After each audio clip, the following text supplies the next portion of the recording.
It was a bright, chilly morning outside Buckingham Palace, the kind of morning where the air feels crisp enough to snap a stiff upper lip right off. The royal guards were lined up like statues in a museum, standing so still and serious that you half expected pigeons to politely ask them for directions. Among them was Private James O'Connell, a young guard who took his job very seriously. Like, so seriously that he hadn't cracked a smile since the invention of sliced bread. His bearskin hat was as tall as a small tree, and his face was set in I'm on duty on to fun mode. Enter Farid Khan, fresh from Pakistan and armed with little more than determination, a head full of dreams, and absolutely zero clue how to behave in front of royalty. Farid had spent the morning dodging tourist selfies, narrowly escaping a rogue street performer juggling flaming torches, and almost getting run over by a double-decker bus. All in all, a typical London morning for a newbie. As Farid approached the palace gates, he stopped dead in his tracks. There they were, the guards, looking so stiff and serious, they might as well have been robots programmed to stare into the void forever. Farid squinted at Private James. Man, he thought, you look like you need a wake-up call. Or a coffee. Maybe both. Because honestly, who could stand that much seriousness before noon? Without thinking twice, and completely ignoring the tiny voice in his head yelling, "Don't do it, Farid," he took a confident step forward and slapped James right across the cheek. Clap. The sound echoed through the square, louder than the buskers' trumpets and the click-clack of tourists' heels combined. The crowd froze. Tourists gasped, some dropped their phones, and one elderly lady nearly dropped her hat. James's face twitched. Was that a blink? A tiny twitch in the corner of his mouth? The crowd held its breath, waiting for the guard to either explode or faint. James blinked again. And then, amazingly, he said something. Quietly, but enough for Farid to hear. Dude. What the heck? Farid grinned sheepishly. Sorry, mate. Just checking if you were real. You passed. Barely. Nearby, a kid whispered to his mom, "Mom, is that guy supposed to get slapped?" The mom just shook her head, clutching her purse like it was a lifeline. Meanwhile, security officers started sprinting toward the scene, their faces a mix of shock, confusion, and a hint of not this nonsense again. Farid raised his hands in surrender. Hey, no harm done. Just trying to make British history. One slap at a time.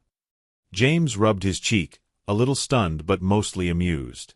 For the first time all morning, a genuine smirk threatened to break through his stony facade. Someone in the crowd shouted, "That's the best thing to happen here since the Queen's corgis went viral." As Farid was gently but firmly escorted away, he winked at James. Next time, try smiling, yeah? It's good for morale. And Instagram. The guards exchanged glances, unsure if they'd just witnessed a crime or the start of a new royal tradition. Farid disappeared into the bustling streets, leaving behind a palace shaken, not by politics or protests, but by one perfectly timed slap. And somewhere, the internet was already preparing its memes. As Farid was being gently escorted away from Buckingham Palace by two security officers, Tom and Frank, the commotion around them was far from calming down. Tourists whispered excitedly, some recording the scene, others trying to guess whether Farid had just become London's newest folk hero or a minor international incident. "Mate," Tom said, glancing over at Farid with a mixture of amusement and disbelief, "you seriously just slapped one of the Queen's guards. Do you know what kind of trouble that could get you in?" Farid shrugged, grinning wide like a kid who just pulled off the greatest prank at school. "Trouble? Maybe. But I think I just made history." Frank, the older officer with a face weathered like a well-used teapot, shook his head. "I've been guarding this place for 20 years. Never seen anything like that." The two officers led Farid a few blocks away, where the noise from the palace square had started to swell into full-blown social media frenzy. By now, hashtags like #Slapgate and #Farid versus the Guard were trending, and memes were popping up faster than you could say, "afternoon tea." Meanwhile, back at Buckingham Palace, Private James O'Connell sat in the guard break room, gingerly rubbing the side of his face that had just been tested for impact resistance. His fellow guards, usually stone-faced and silent as the tombs, had gathered around, whispering and occasionally letting out muffled chuckles. Sergeant Collins, a grizzled veteran with a beard so impressive it could hide a family of sparrows, stared at James with a mixture of disbelief and admiration. "Son," Colin said, "getting slapped by a tourist is a new low, and a new high, in a way." James sighed. "I don't even know what to feel right now. Embarrassed, angry, amused." Williams, one of the newer recruits, piped up with a grin. "Hey, on the bright side, you're now officially the most famous guard at Buckingham." The guards all chuckled, and the tension in the room finally broke like a kettle whistling for tea. Over the next several hours, the story exploded across every corner of the internet. Farid was suddenly the face of cheeky rebellion, the man who dared to disrupt the stoic fortress of British tradition with a single, well-placed slap.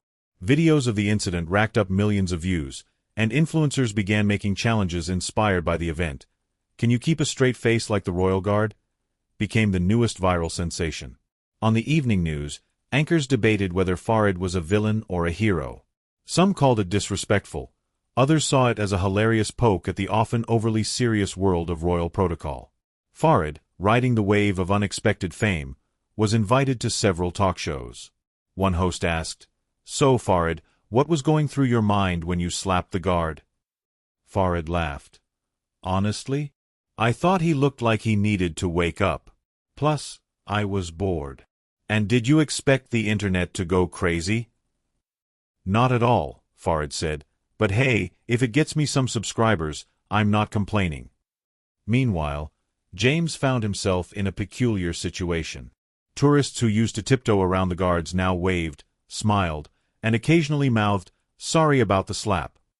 Some even tried to lightly tap the guards on the shoulder to see their reaction, usually met with a deadpan stare. In the break room, James began to practice slap avoidance techniques and experimented with small smiles, though only when no one was watching. Even Sergeant Collins admitted to letting out a chuckle now and then, which was practically revolutionary for a man of his stature.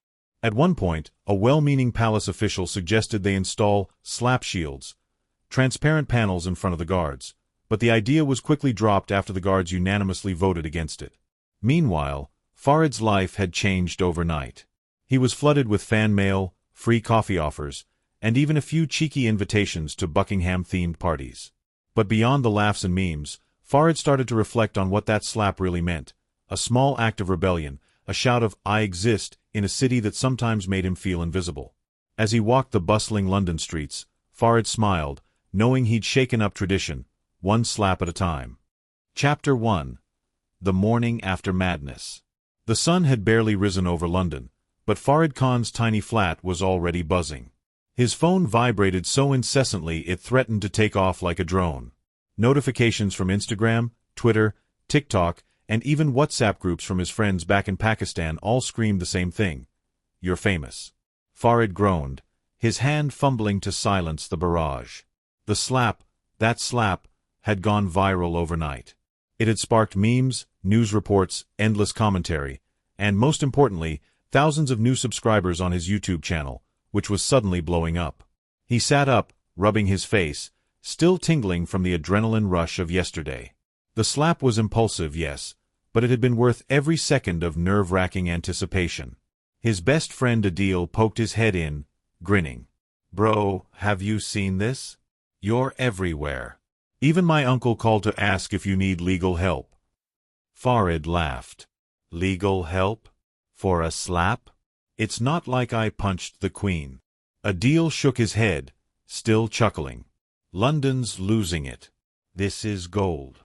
Farid opened his laptop, watching the latest news clip where a British reporter struggled to maintain a straight face while recounting the slap incident. "An unprecedented breach of royal decorum," the reporter said, barely suppressing a smile. "And the slapper? A Pakistani immigrant with a YouTube channel." Farid smiled. The absurdity of it all was beautiful. Chapter 2. James's Internal Struggle. Meanwhile, at Buckingham Palace, Private James O'Connell was in a quiet room, alone for once. He gingerly touched his cheek where Farid's hand had landed, a physical reminder of the day that had flipped his life upside down. James prided himself on discipline, on being the unmovable object in a world that expected him never to react. But now, the world had reacted to him. His phone, strictly forbidden while on duty, was buzzing off the charts with notifications from friends, family, and even total strangers commenting on the infamous slap. "Mate, how does it feel to be internet famous for a slap?" his cousin texted. James didn't know how to answer. Part of him wanted to shrug it off, pretend it was no big deal. But another part, call it pride, call it the human need for connection, felt vulnerable. Sergeant Collins found James sitting alone, contemplative. "James," Collins said, settling beside him, "you took a hit today most guards only face in nightmares. And you're handling it better than I expected." James sighed. "I just don't want this to define me. I'm more than a punchline." Collins grinned. "You're right. But you gotta admit, it's the most exciting thing that's happened here in decades." They shared a rare laugh. Chapter 3. The Media Frenzy. London's media was in a frenzy. Every outlet wanted a piece of the story. The slap heard round the palace. News anchors debated the implications. Opinion columns pondered what the slap said about British society and immigrant integration. Meanwhile, social media exploded. Hashtags like #Slapgate, #Farid versus the Guard, and #Guard got slapped trended worldwide. Memes ranged from cheeky, when you try to keep a straight face but someone slaps you, to outright absurd, Farid, the new king. Late-night comedians had a field day. Farid himself was overwhelmed. Invitations to radio shows, podcasts, and even a cheeky invite to a royal-themed costume party flooded in. One host joked, "So, Farid, did you have a plan or just wing it?"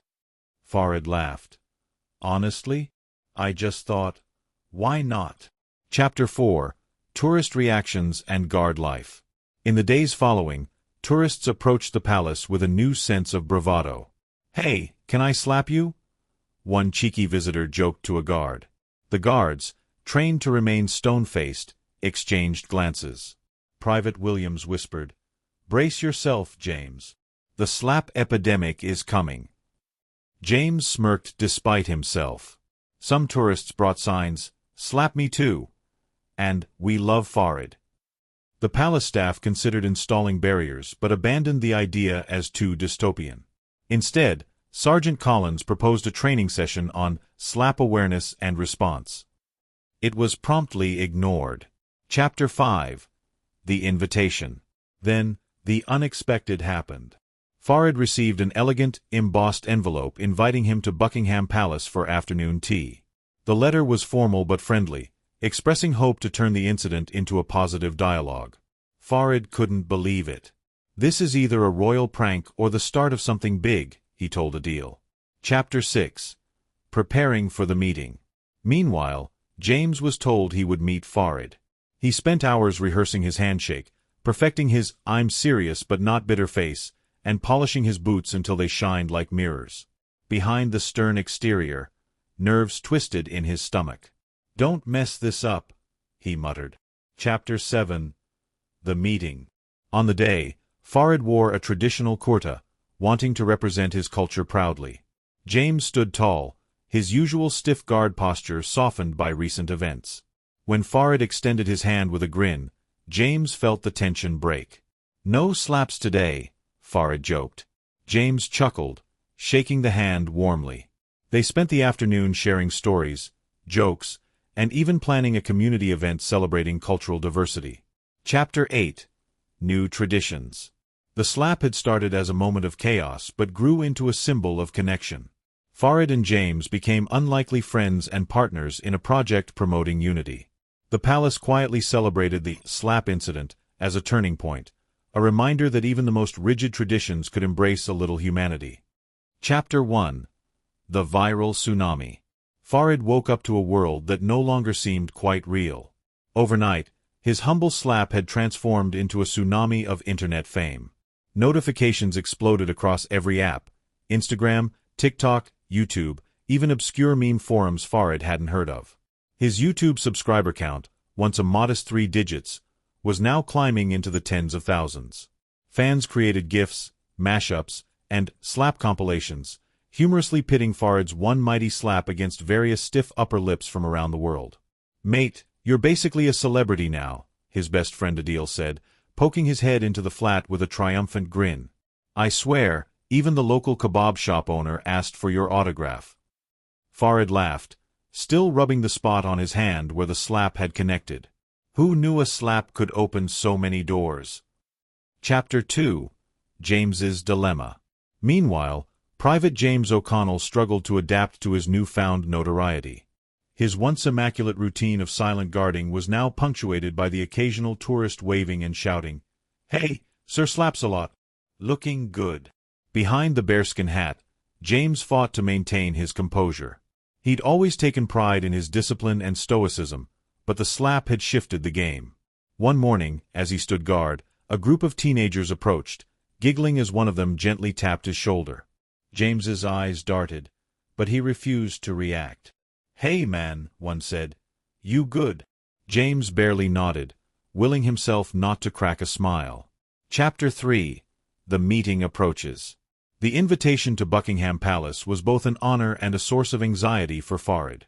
The formal letter, embossed and written in the most regal font, promised an afternoon tea and a chance to discuss the incident with palace officials. Farid told his friends, "This is either the start of a new chapter or the biggest prank of my life." On the day, he dressed carefully, choosing a traditional kurta that reflected his heritage, wanting to show pride but also respect. James, preparing for their meeting, polished his boots until they gleamed and rehearsed a handshake that was firm but not intimidating. Chapter 4. First Impressions. The palace's grand drawing room was breathtaking. Gold leaf details glimmered under the chandeliers, and portraits of monarchs past looked down with stern approval. Farid entered, heart pounding. James was already standing, his usual rigid stance softened by recent events. Farid extended a hand.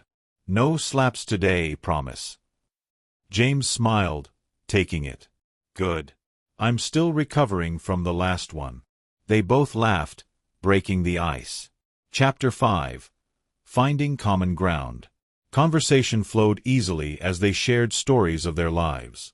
Farid spoke of his journey from Pakistan, the challenges of adapting to London, and how humor had been his bridge to new friends. James shared tales of royal protocol, the pressure to remain perfect, and his secret love for stand-up comedy. They found unexpected similarities despite their vastly different worlds. Chapter 6. Planning for Change. Inspired, they brainstormed ways to use their story for good. Community events celebrating diversity, workshops breaking stereotypes, even a web series featuring their antics. Ideas flew back and forth. Palace officials, initially skeptical, began to see the potential for positive public engagement. Chapter 7. Dealing with Critics. Not everyone approved. Traditionalists lamented the perceived disrespect. Tabloids debated the end of royal decorum. Farid faced criticism but leaned on his growing fan base for support. James navigated loyalty to tradition and empathy for Farid's message. Together, they managed public opinion with humor and grace. Chapter 8. The Blossoming Friendship. Meetings turned into lunches, then dinners. Farid and James became unlikely friends, sharing laughter and life lessons. Their bond symbolized the power of humor and humanity. Chapter 9. The Legacy. The slap became legend, a story told with smiles. Tourists came for photos and stayed for the tale. Farid's channel flourished. James made guest appearances, delighting fans. Their story proved even the most rigid traditions could embrace change. Chapter 1. The day after the tea party, chaos and calm. The sun peeked through the draped windows of Farid's flat in East London. The usual morning hustle was replaced by a different kind of buzz. The aftermath of the Buckingham Palace tea party was being felt far beyond the gilded walls. Farid's phone vibrated relentlessly on the cluttered kitchen table. Messages, emails, notifications piling up like the dishes in his sink. "Mate, it's madness out there," Adil said, popping his head in through the doorway, a wide grin plastered across his face. "Have you seen the latest trending hashtags? Hashtag slap of solidarity is taking over the internet like a storm." Farid smiled tiredly, still nursing a mild caffeine headache. "I swear, I didn't sign up for this much fame." "Fame?" Adil chuckled. "This is legend status. Even the kebab shop down the street has your picture taped to the fridge." Farid shook his head, half amused, half bewildered. I just slapped a guard. How did this turn into a cultural movement? Chapter 2. Brewing friendships over Earl Grey. Meanwhile, back at Buckingham Palace, the tea party had been an unexpected success. The grand drawing rooms buzzed with conversations, laughter echoing off the ancient walls. James and Farid, once strangers separated by culture and circumstance, now found themselves at the center of attention. Lady Penelope, the palace aide known for her impeccable timing and sharper wit, approached James with a raised eyebrow. "Never thought a slap could do so much for diplomacy," she quipped. James chuckled softly, adjusting his bearskin hat. "Well, Lady Penelope, sometimes a bit of cheek shakes things up in the best way." Farid, sitting nearby with a cup of steaming Earl Grey, added with a grin, "Who knew slapstick comedy could be so diplomatic?" Chapter 3. The Campaign Launch, Slap of Solidarity. Inspired by the overwhelming response, Farid and James officially launched the Slap of Solidarity campaign. The aim was simple yet profound: use humor and shared experiences to foster understanding and break down cultural barriers. Community centers across London quickly signed up for workshops. From stand-up comedy nights where James bravely took the mic and occasionally forgot his lines, to multicultural cooking classes hosted by Farid, the campaign was gaining momentum. Posters adorned tube stations, buses, and cafes, Slap of Solidarity, bringing London together, one laugh at a time. Chapter 4. Viral Sensations and Mishaps. Social media loved the campaign.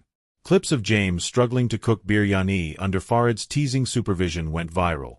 One particularly popular video showed James attempting to mimic Farid's slap, only to miss spectacularly and almost knock over the camera. "Maybe stick to guarding, mate," Farid joked, laughter bubbling between them. Despite the fun, both men took their roles seriously, using the platform to promote messages of respect, unity, and kindness. Chapter 5. The Critics Speak Up. Of course, not everyone was pleased. Conservative commentators lamented the decline of royal dignity, and tabloids ran sensational headlines like, "Has the palace lost its grip?" Farid responded with his trademark humor. In a recent interview he joked, "If a slap can start so much chatter, imagine what a hug could do." James stood firm, balancing respect for tradition with embracing change. "We're not undermining the monarchy, we're making it human." Chapter 6. Behind Closed Doors, the Guards' Perspective. Within the palace walls, the guards were divided.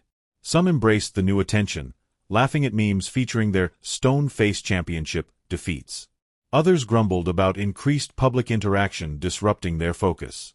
Sergeant Collins, ever the pragmatic leader, called a meeting. "Listen up, lads," he began.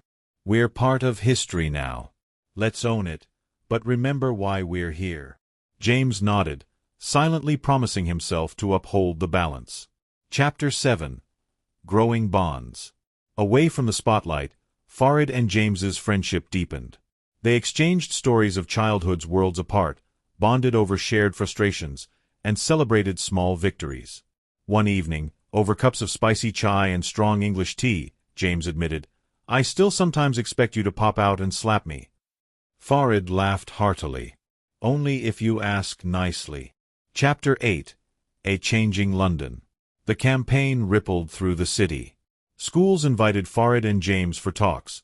Local businesses displayed Slap of Solidarity posters. Tourists visiting Buckingham Palace noticed the shift. Guards seemed friendlier, and the story added a human touch to the historic site. Chapter 9. Looking to the Future. As dusk settled, Farid and James reflected on their journey.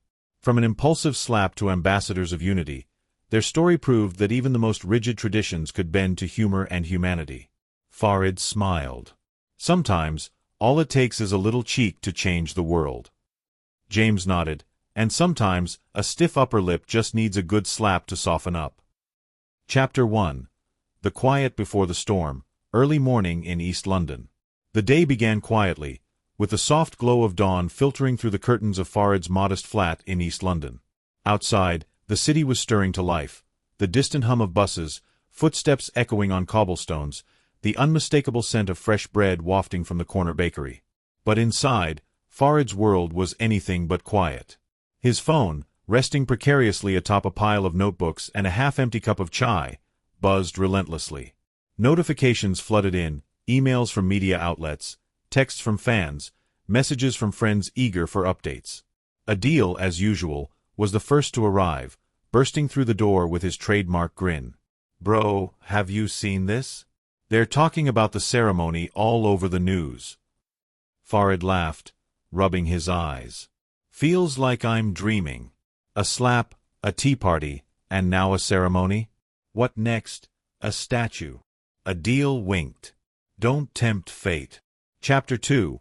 Palace Preparations. Tradition meets change. Meanwhile, at Buckingham Palace, the usually stoic corridors buzzed with unusual energy. The slap of solidarity ceremony was more than a formality. It was a symbol of evolving traditions. James O'Connell found himself at the center of it all. Under the watchful eye of Sergeant Collins, the Royal Guards rehearsed a new routine blending ceremonial discipline with light-hearted interactions. James practiced his smile, a subtle curve of the lips that felt foreign but oddly liberating. His usual rigid stance was softened by camaraderie and anticipation. Collins, ever the pragmatist, joked, "Remember, lads, the Queen expects dignity, but she also has a wicked sense of humor." Chapter 3. The Arrival. Guests and Glamour. On ceremony day, Buckingham Palace was adorned with vibrant bunting and fragrant flower arrangements. The gardens buzzed with dignitaries, journalists, community leaders, and excited supporters. Farid arrived dressed in a tailored kurta, blending tradition with style. His nerves fluttered like butterflies as cameras flashed and voices murmured. James, resplendent in his red tunic and bearskin hat, stood tall but approachable. The infamous slap had humanized him in ways he never expected. Chapter 4. Opening Remarks. Setting the Tone. The ceremony began with a stirring speech by a senior palace official, emphasizing unity, respect, and the power of unexpected moments to bridge divides. When Farid took the microphone, silence fell. His voice was steady but warm. "Sometimes," he began, "all it takes is a single moment, a slap, a smile, a conversation, to change how we see each other." The crowd nodded, smiles spreading. James followed with a light-hearted quip, "And sometimes, that moment surprises even the stiffest of guards." Laughter rippled through the audience. Chapter 5. The Queen's Surprise. Just as the ceremony reached its peak, the Queen made an unannounced appearance. Her presence commanded respect, but her eyes twinkled with amusement. She approached Farid and James, offering a gracious handshake. "In all my years," she said, voice steady and warm, "I never imagined that a slap could lead to such friendship and understanding.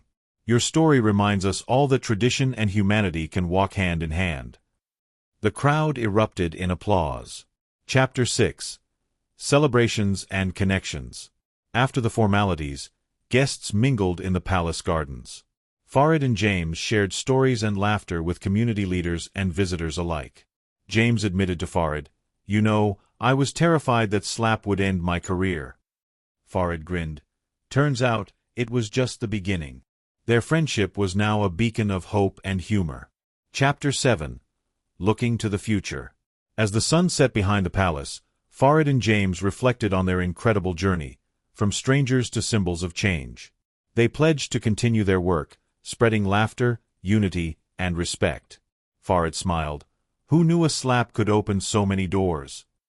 James nodded, and that sometimes the hardest traditions just need a little nudge, or a slap, to evolve. Chapter 1. The Dawn of a Movement. London was waking up to a new rhythm, one where humor met tradition, and cultural divides began to blur. Farid Khan and James O'Connell, once strangers connected by an unexpected slap, now stood as unlikely champions of unity. Their first official event outside Buckingham Palace was scheduled in a sprawling community centre nestled in East London's heart. Word had spread like wildfire, tickets sold out within hours, and a queue of eager faces stretched around the block. Backstage, nerves buzzed.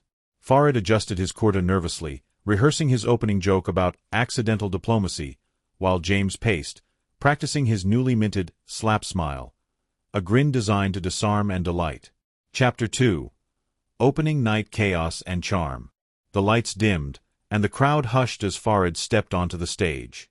His voice carried warmth and wit, weaving stories of his journey, from a simple slap to a city-wide campaign of laughter and love. James followed, his stoic facade melting into comedic timing that caught the audience off guard. Tales of palace life, guard drills gone awry, and his first attempts at biryani cooking had the room roaring. Behind the scenes, the event wasn't without hiccups: a microphone malfunction, a surprise power outage, and a rogue pigeon flying through an open window. But Farid and James handled each with charm and quick wit, turning mishaps into memorable moments.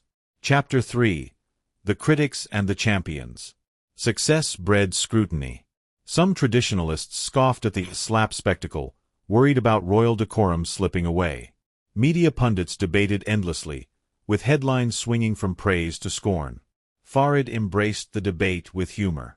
"If laughter is treason, I'm guilty as charged," he joked during a live interview. James took a steadier tone. "Change is uncomfortable, but necessary. Our goal isn't disrespect, but connection."